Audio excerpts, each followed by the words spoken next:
ये देखें जी, अब इस साइड से, ये देखें, अब इस साइड से कोशिश की जा रही है कि इसको सीधा करके चढ़ाने की कोशिश की जाए।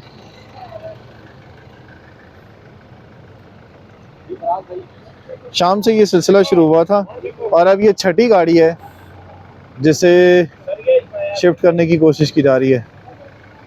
ये निकलेगी तो उसके बाद बाकी भी गाड़ियां हैं जो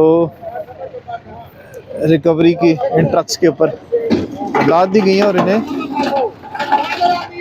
चढ़ा दिया गया और उन्हें मुंतकिल करने का अमल शुरू किया जाएगा। ये देखें, बड़ा मुश्किल काम है ये, इन गाड़ियों को महफूज तरीके से ऊपर चढ़ाना और मुंतकिल करना। ये देखें,